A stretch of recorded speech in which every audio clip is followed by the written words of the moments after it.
बिस्मिल्लाहिर्रहमानिर्रहीम। रब्बि इश्रह ली सदरी वयस्सिर ली अमरी वहलुल उक़दतम मिन लिसानी यफ़क़हू क़ौली। अस्सलाम वालेकुम।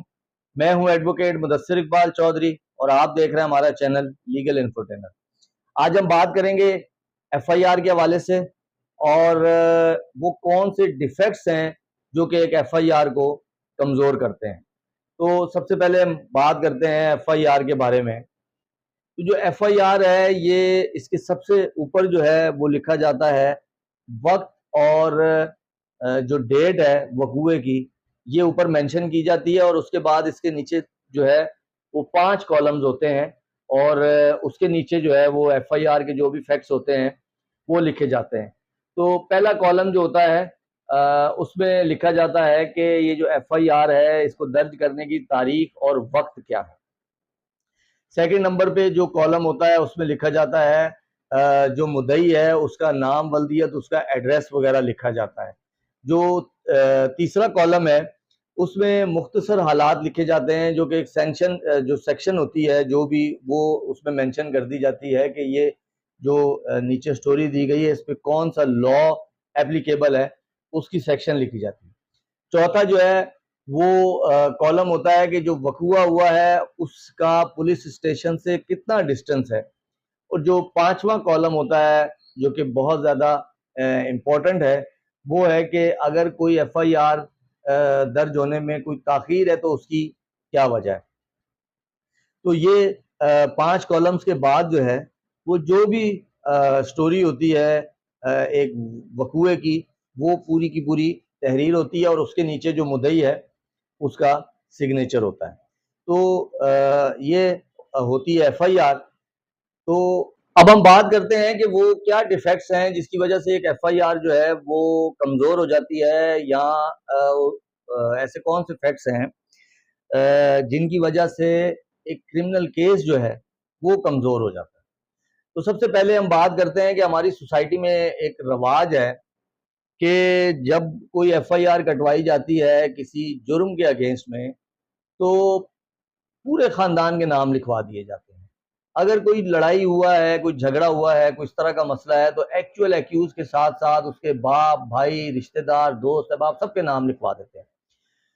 उससे क्या होता है कि जब आप एफआईआर में नाम लिखवाते हैं मुल्ज़िमों के और जैसा कि एक मिसाल के तौर पे कि जी आप एफआईआर कटवा रहे हैं कि मैं फलां जगह से गुजर रहा था, तो अब सच ये है कि एक फलां बंदे के साथ आपकी तकरार हुई और उसने मारपीट की या उसने कोई ऐसा जुर्म किया। लेकिन हमारे यहाँ होता है कि हमने 25-30 नाम लिख के या 7-8 नाम लिख के कहा कि जी उन्होंने ये किया। इससे ये होता है कि किसी शख्स का कोई रोल जो होता है ना क्लियर नहीं होता है कि किस शख्स ने क्या किया।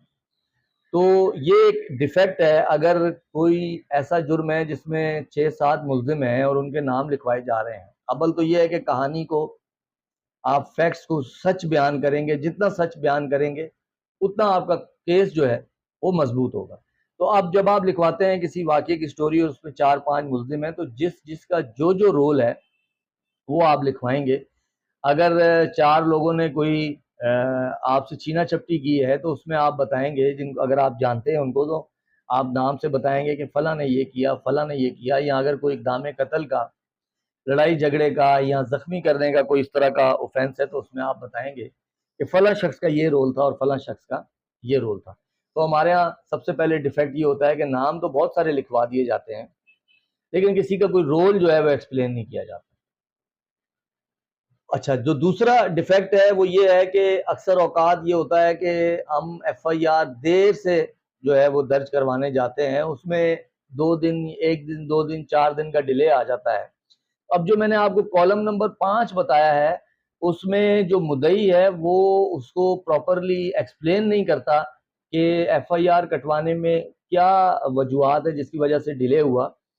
जबकि पुलिस वाले जो हैं वो खुद ही उस कॉलम को फिल कर देते हैं और उस पे लिख देते हैं कि जो है ये जो डिले है ये बजानिब मुद्दई है, इसमें और कुछ नहीं लिखते। तो ये गलती है। अगर कभी भी कोई वाक़या होता है तो सबसे पहले कोशिश करें कि आप फ़ौरन जो है वो एफआईआर दर्ज करवाएं।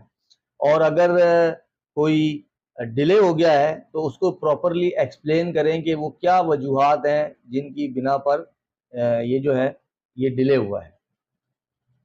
اچھا، تیسری چیز یہ ہے کہ کوئی بھی اگر آپ کے پاس وٹنس ہے وقوعے کا تو اس کا بھی نام ایف آئی آر میں ضرور دیں کہ اگر آپ ایف آئی آر کٹوا رہے ہیں مدعی بن کے کہ میں فلاں جگہ پر موجود تھا اور میرے ساتھ یہ ہوا، تو اس وقت آپ بعد میں جو گواہ لے کر آئیں گے تو اگر گواہ موجود ہیں تو اس میں آپ یہ ایف آئی آر کے فیکٹس میں مینشن کریں کہ فلاں اور فلاں بھی میرے ساتھ تھے، اس کے بعد ان کو ایز اے وٹنس جو ہے وہ کیس میں ان کریں۔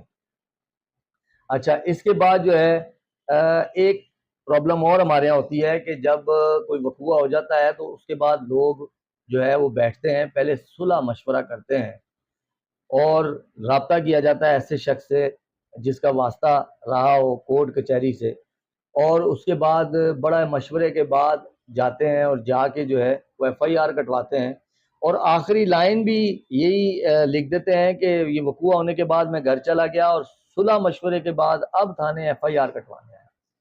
تو ایسی کوئی لائن جو ہے وہ ایف آئی آر میں مینشن نہیں کرنی کہ صلح مشورے کے بعد آئیں، کیونکہ اس میں عدالت کو یہ لگتا ہے کہ چونکہ آپ نے ایک ایف آئی آر کٹوانے کے لیے پہلے صلح مشورہ کیا ہے تو اس کا مطلب یہ ہے کہ یہ جو ایف آئی آر کی سٹوری ہے اس میں یقیناً بہت ساری چیزیں جو ہیں وہ ایسی ہوں گی جو کہ صلح مشورے میں لوگوں کے کہنے پہ آپ نے ایڈ کی ہوں گی۔ تو یہ چند ایسی چیزیں ہیں جن سے ایف آئی آر جو ہے اس میں جو ہے وہ ڈیفیکٹو ہو جاتی ہے ایف آئی آر، اور آپ کا کرمنل کیس جو ہے وہ کافی کمزور ہو جاتا ہے۔ سب سے اچھی بات یہ ہے کہ آپ ہمیشہ کوشش کریں ایسی سچویشن میں کہ جو سچ وقوع ہے وہی آپ لکھوائیں اور اس کی مکمل تفصیل ایف آئی آر میں لکھوائیں۔